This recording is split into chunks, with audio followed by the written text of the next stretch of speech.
आज के इस वीडियो में बात करने वाले हैं आईसीआर पीजी जेआरएफ 2026 के एप्लीकेशन फॉर्म को कैसे फिल करना है। स्टेप बाय स्टेप पूरी प्रोसेस जानने वाले हैं। देखो, इन्फॉर्मेशन बुलेटिन आ चुकी है, सारी चीजें मैंने आपको पहले भी बोला था, थोड़ा वेट करो, उसके बाद में सारी चीजों को समझ के आप लोगों को फॉर्म फिल करना है। क्योंकि कभी कभार क्या होता है ना, जल्दबाजी के अंदर ऐसे डिसीजन ले लिए जाते हैं या फॉर्म भरते टाइम में ऐसी गलतियां हो जाती है जो हमेशा के लिए सिर्फ पछतावा छोड़ के चली जाती है। ये चीजें अभी तो रियलाइज नहीं होगी, लेकिन जब काउंसलिंग होगी उस टाइम पता चलेगा कि हमने जो गलतियां एप्लीकेशन फॉर्म को भरते टाइम में की है वो कितनी भारी पड़ रही है। और स्पेशली मैं बात करता हूं जो बच्चे सेकंड ईयर या फिर थर्ड ईयर के साथ में जो पीजी का फॉर्म अप्लाई कर रहे हैं, ठीक है, तो उनके लिए भी कुछ इंपॉर्टेंट चीजें जो सीक्रेट है वो किसी को नहीं पता है। आप लोगों ने अगर ये वीडियो वॉच किया है तो आप लोगों के लिए बहुत इंपॉर्टेंट चीजें होने वाली, क्योंकि आप बहुत सारी चीजों को सेव करके चलोगे। क्या सेव करके चलोगे वो इस वीडियो में आगे जानने को मिलेगा। लेकिन जो फोर्थ ईयर के साथ में दे रहे हैं या फिर एमएससी सेकंड ईयर में आप जेआरएफ के लिए दे रहे हैं, तो आपके लिए फॉर्म को बहुत अच्छे से भरना बहुत जरूरी है। हर एक चीज को सोच समझ के आगे प्रोसीड करना बहुत जरूरी है। सबसे पहले आप लोगों को बता दूं, इस फॉर्म को भरने के लिए आपको ऑफिशियल वेबसाइट, जिसका लिंक इस वीडियो के डिस्क्रिप्शन बॉक्स में मिल जाएगा, वहां पे चले जाना है। वहां पे जाते ही ये जैसे ही आप डैशबोर्ड खोलोगे, ठीक है, तो ये डैशबोर्ड आपके सामने खुलेगा और यहाँ पे आपको रजिस्ट्रेशन का ऑप्शन मिल रहा है पीजी के लिए। तो पीजी के लिए तो आप पीजी के लिए जाओगे, जेआरएफ के लिए है तो आप जेआरएफ के लिए जाओगे, ठीक है। ध्यान रखना, काफी लोग जेआरएफ लेके कंफ्यूजन में है, तो मैं एक चीज क्लियर कर देता हूँ। जेआरएफ जो पीएचडी के लिए एंट्रेंस एग्जाम होता है उसको बोला जाता है, और आईसीआर जो आपके AIEE जो एग्जाम है वो पीजी एंट्रेंस एग्जाम जिसको आप बोलते हैं वो है, ठीक है। तो जो बीएससी के बाद में आप एग्जाम दे रहे हो वो आपका पीजी के लिए फॉर्म अप्लाई करना है, और जो पीएचडी के लिए मास्टर्स वाले जो भी जितने भी जो स्टूडेंट्स हैं वो फॉर्म जब फिल करने के लिए जाएंगे तो उनके लिए जेआरएफ वाला फॉर्म होता है। यहाँ बिल्कुल भी कंफ्यूज मत होना, ठीक है।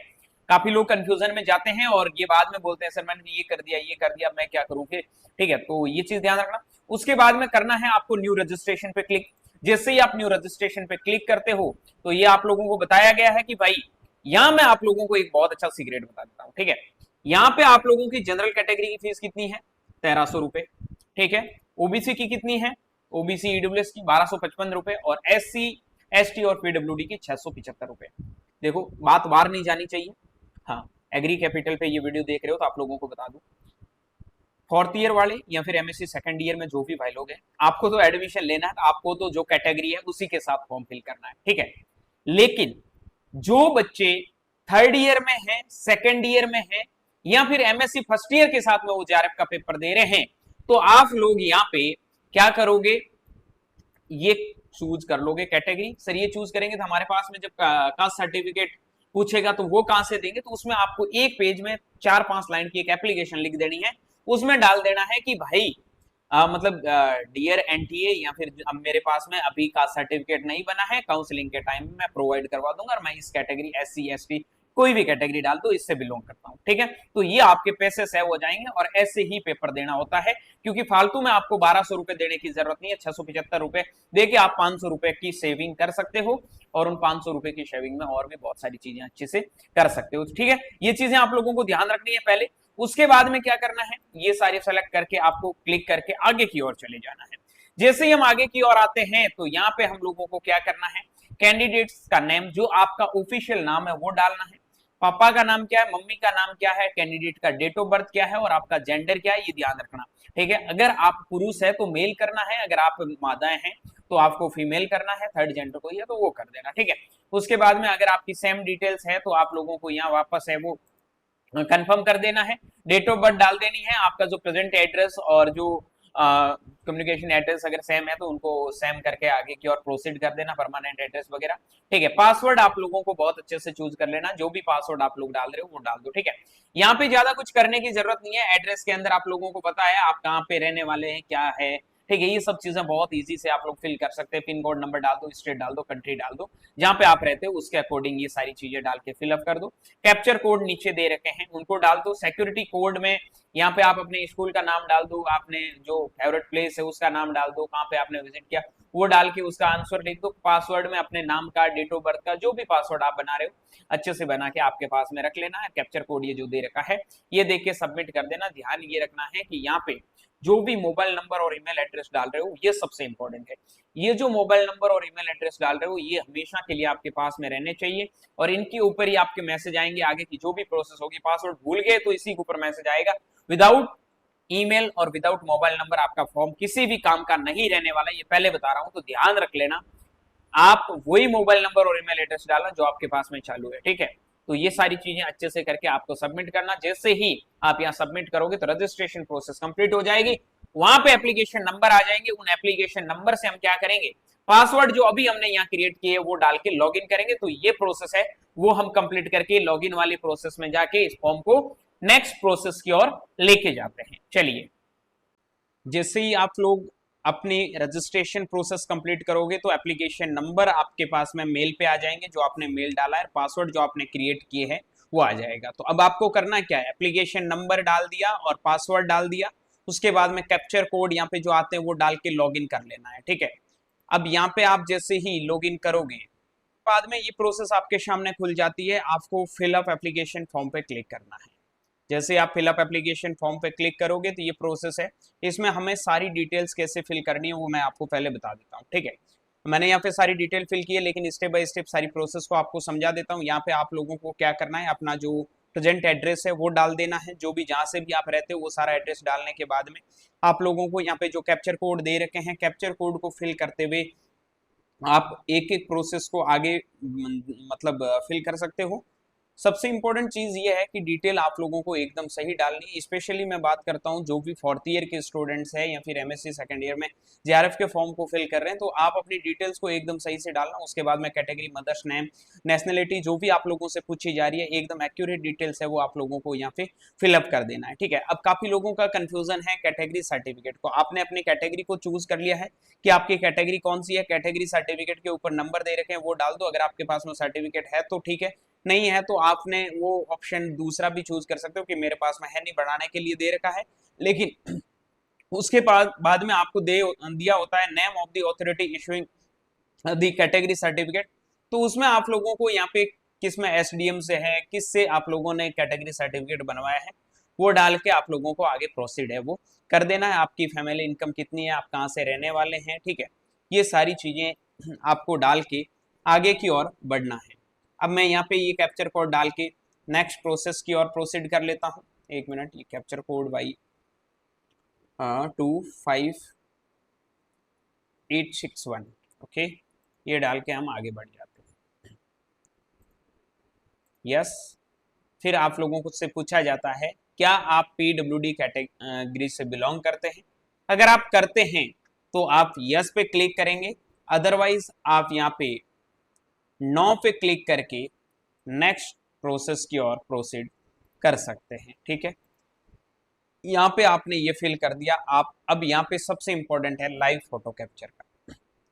लाइव फोटो कैप्चर आप लोगों को करने के लिए वेब कैम से या फिर आप लोग अपने मोबाइल के पास में जो स्कैनर आता है उस स्कैनर पे क्लिक करोगे, ठीक है। जो पता है आपको लेंस, जो लेंस वाला है उस पर जाओगे तो एक लिंक आएगा, वहां से आपका फोटो है वो 80% फेस के साथ में क्लियर होना चाहिए। जैसे आपका क्लियर होगा तो यहाँ लाइव फोटोग्राफ की जरूरत होती है। लाइव फोटोग्राफ डालने के बाद में पहले आप लोगों को क्या करना होता है, पहले आपको आधार वेरीफाई करना होता है। आधार कार्ड आप लोगों से पूछा जाता है, आधार नंबर डाल के आपके पास में जो भी आधार वेरिफिकेशन का कोड आता है ओटीपी डाल के सबमिट करते हो तो लाइव फोटोग्राफ का ऑप्शन आता है, ठीक है। ये लाइव फोटोग्राफ डालने के बाद में आप लोगों को नेक्स्ट पे क्लिक कर देना है। आप अपार आईडी अगर आपके पास में है तो यस कर दो, अदरवाइज आप इसके ऊपर नो कर दो, ठीक है। ये करने के बाद में आप लोग सबमिट कर दो। और अब सबसे इंपॉर्टेंट चीज आती है यहाँ पे, ये चीज यहाँ पे आप लोगों की एक क्लियर कर देता हूं कि आपने फॉर्म को बहुत अच्छे से फिल किया, लेकिन अगर यहाँ पे आपने कोई गड़बड़ी कर दी है, कुछ भी आप लोगों से गड़बड़ हो गई तो दिक्कत हो सकती है। सबसे पहले आप लोगों को करना क्या है, यहाँ पे आपको पीजी एग्जाम सेलेक्ट कर लिया है। अगर आपको जेआरएफ एग्रोनॉमी से देना है, सॉइल साइंस से देना तो फिजिकल साइंस चूज कर लो, जेनेटिक्स प्लांट ब्रीडिंग से देना तो प्लांट साइंस चूज कर लो। यहाँ पे टोटल 20 सब्जेक्ट है, जिस भी सब्जेक्ट कॉम्बिनेशन हॉर्टिकल्चर से देना तो हॉर्टिकल्चर चूज कर लो। अच्छे से आपको सारे सब्जेक्ट कॉम्बिनेशन के साथ में इस सब्जेक्ट को, ये ऑप्शन है इसको अच्छे से फिल करना है, ठीक है।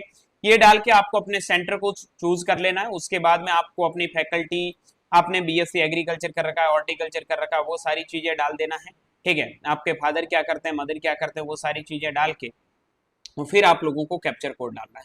सब्जेक्ट प्रूफ आप लोगों को वही चूज करना है जिस सब्जेक्ट से आप लोग पेपर देने वाले हैं, ठीक है। चलो आगे हम बात करते हैं। नेक्स्ट प्रोसेस में आपको अपने 10th और 12th की डिटेल है वो डाल देनी है। जैसे ही आप 10th और 12th की डिटेल डालोगे, अगर आप अपेयरिंग में हो तो यहाँ पे अपेयरिंग डाल दो, ग्रेजुएशन का रिजल्ट, ठीक है। अपेयरिंग से भी आप लोग है वो फिल कर सकते हैं। काफी लोगों को दिक्कत आ रही होगी, इस बार आपका ऑप्शन है वो जो बच्चे जैसे मान लो थर्ड ईयर में है या फिर सेकंड ईयर में है, तो आपको यहाँ पे थोड़ी गलत डिटेल डालनी होगी। उससे ज्यादा कोई फर्क नहीं पड़ता, क्योंकि third year fourth second year की कोई डिटेल का कोई मतलब नहीं। सिर्फ आपको पेपर देना है अपनी आपको जांचने के लिए कि अपनी प्रिपरेशन कैसे चल रही है या फिर ऐसे ही कि पेपर कैसे आता है। तो नॉर्मली आप 10th 12th की अगर डिटेल में थोड़ा बहुत ऊपर नीचे भी करते हो तो उसको कोई दिक्कत नहीं है। तो ईयर काफी बच्चे ईयर में दिक्कत आती है, क्योंकि 2020 से पहले अगर हो तो वो नहीं फिल कर सकते हो, ठीक है। तो ध्यान रखना, आप वो कोई रैंडम ईयर सेलेक्ट कर लो, 20 डाल दो। अब यहाँ पे आप लोगों से पूछा जाता है आप एम्प्लॉयड हैं तो आप एम्प्लॉयड कर दो, अदरवाइज आप अनएम्प्लॉयड कर दो, ठीक है। एम्प्लॉयड को आपको पता है वहाँ पे अलग अलग जब आप काउंसलिंग करोगे उस टाइम आप लोगों को से ये सारी रिक्वायरमेंट पूछी जाती है। ये सारी डाल के आप लोगों को सेव एंड नेक्स्ट कर देना है। उसके बाद में हम अगली प्रोसेस की ओर जाते हैं। यहाँ पे आपका लाइव कैप्चर था वो एकदम प्रोसीड हो चुका है, ओके कर दो, ठीक है, और आपको आगे प्रोसीड कर देना है। फिर आते हैं आपके डॉक्यूमेंट्स, तो जेपीजी जेपीजी जेपीजी और लास्ट में आपको सर्टिफिकेट था वो पीडीएफ फॉर्म में डालना है। पीडीएफ फॉर्म में डालने के बाद में आपको यहाँ अच्छे से फोटो वगैरह सारे जो भी है वो एकदम सही से डाल देना है। फिर कैप्चर कोड डालो। कैप्चर कोड डालने के बाद में आप लोगों का अगला जो प्रोसेस होता है वो है कोड कर दिए, जो साइज बताइए उसके अकॉर्डिंग फिर आपको यहाँ पे सबमिट कर देना है। जैसे ही आप यहाँ पे क्लोज करोगे तो आपने जो फॉर्म भरा है वो आपके सामने रिव्यू पेज आ जाएगा। सो फर्स्ट ऑफ ऑल जैसे ही आपके एप्लीकेशन में डॉक्यूमेंट अपलोड होते हैं, डॉक्यूमेंट के बाद में यहाँ पे रिव्यू पेज है, रिव्यू पेज को एक बार चेकआउट जरूर कर लेना कि आपने जो भी डिटेल डाली है उसमें कोई चीज आपकी गलत तो नहीं है। अगर गलत है तो उसको वापस से अभी जाके आप करेक्शन कर सकते हैं, लेकिन सबमिट करने के बाद में आप करेक्शन नहीं कर सकते। उसके बाद में आपको करेक्शन विंडो का ही वेट करना पड़ेगा, ठीक है। तो ये आपको अच्छे से चेकआउट कर लेना। डालिए वो सारी डिटेल, अगर आपको लग रहा है कि मैंने जो भी डिटेल डाली है वो सही है तो आप लोग इनको इसके ऊपर क्लिक करके फाइनल सबमिशन की ओर जा सकते हैं, ठीक है। आप फाइनल सबमिशन की ओर जा सकते हैं कि मैं एग्री करता हूं मेरा फाइनल सबमिशन फॉर एप्लीकेशन, तो इसके ऊपर आप लोगों को यस कर देना है, ठीक है। यस करने के बाद में अब आप लोगों को जो भी आपके पास में वैलिड ईमेल था उसके बाद सबसे पहले क्या है योर ईमेल वेरिफिकेशन होगा। ईमेल वेरिफिकेशन के बाद में आप लोगों के पास में पेमेंट का ऑप्शन आएगा, ठीक है। तो यहाँ पे आपके पास में जो ओटीपी आया है ईमेल पे वो आपको डालना है।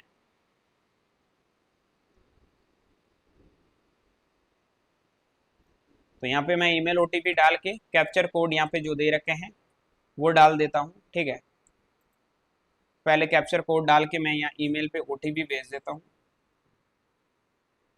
चलो यहाँ पे आप सबमिट गेट एंड ओटीपी पे क्लिक कर लो, आपके पास में ओटीपी आ जाएगी। यहाँ जो ओटीपी आती है उसको आप लोगों को वेरीफाई कर देना, वेरीफाई, ओके, ठीक। ये ओटीपी डालने के बाद में अब आपके पास में ऑप्शन आता है ओटीपी डालते ही फी एग्जामिनेशन का, ठीक है भाई। जो आपको पेमेंट है वो करना है, कैटेगरी के अकॉर्डिंग पैसे कटेगा, ठीक है। जो आपकी कैटेगरी है उसके अकॉर्डिंग पैसे कटेंगे। तो पे एग्जामिनेशन फी पे जाओगे तो यहाँ पे ऑनलाइन पेमेंट का आपके सामने ऑप्शन आ जाता है। यहाँ तो पेमेंट के लिए हम जैसे ही जाते हैं तो यहाँ पे हमारा कैनरा बैंक पेमेंट गेटवे के ऊपर क्लिक कर लो, ठीक है। जैसे ही आप यहाँ पे क्लिक करते हो तो आपको यहाँ पे नेट बैंकिंग यूपीआई का ऑप्शन मिल रहा है। यूपीआई से आप ये स्कैनर जनरेट करवाओ, 5 मिनट का आपका टाइम मिलेगा। उसके अंदर आपको जो पेमेंट यहाँ पे पूछा जा रहा है उस पेमेंट को आप लोग यहाँ कर सकते हैं। जैसे ही मैं यहाँ पे स्कैनर के ऊपर जाके इसका सीधा डायरेक्ट पेमेंट करके प्रोसेस को कंप्लीट करता हूँ, तो यहाँ पे अपने आप ऑटोमेटिक यहाँ पे जैसे ही पेमेंट कंप्लीट होगा तो ऑटोमेटिक आप लोगों का ये हट जाएगा। ये पेमेंट है वो इतना ही टाइम लगा यहाँ से हो गया। बाकी लफड़ों में मत फंसो कि इसमें चार्ज ज्यादा लगता है, कुछ भी होता है। अब आप लोगों को कुछ नहीं करना है, अपने कंफर्मेशन पेज को यहाँ पे डाउनलोड पे लगा लेना है और कंफर्मेशन पेज को डाउनलोड कर लेना है, ठीक है। जैसे यहाँ पे जाओगे तो आप लोगों को क्लिक हेयर यहाँ डाउनलोड का ऑप्शन मिलता है, तो आप लोग इसको डाउनलोड कर सकते हैं। जैसे आप डाउनलोड करोगे तो आपकी पूरी प्रोसेस है वो कंप्लीट हो जाएगी। अब आपको अपने आईडी पासवर्ड के साथ में वेट करना है किसका, कि भाई एडमिट कार्ड। एडमिट कार्ड आपको पता है 4-5 दिन पहले ही आएगा। तो 4 जुलाई को पेपर है, लगभग 30 जून के समथिंग एडमिट कार्ड आएगा। So all the best. ये आपका फॉर्म भरने का पूरा प्रोसेस था। वीडियो अच्छा लगा तो वीडियो को लाइक करके अपने जितने भी जो दोस्त लोग हैं उन सब तक शेयर कर देना। और भी कोई दिक्कत, प्रॉब्लम, क्वेरी है फॉर्म फिल करते टाइम में तो कमेंट सेक्शन में जरूर कमेंट करना, ताकि मैं आप लोगों की जो भी क्वेरी है उनको रिजॉल्व कर सकूं। ठीक है, मिलता हूं नए वीडियो के साथ में, तब तक के लिए स्वस्थ रहे, मस्त रहे, देखते रहे एग्री कैपिटल का YouTube channel my Chaudhary BHU के साथ। Thank you very much.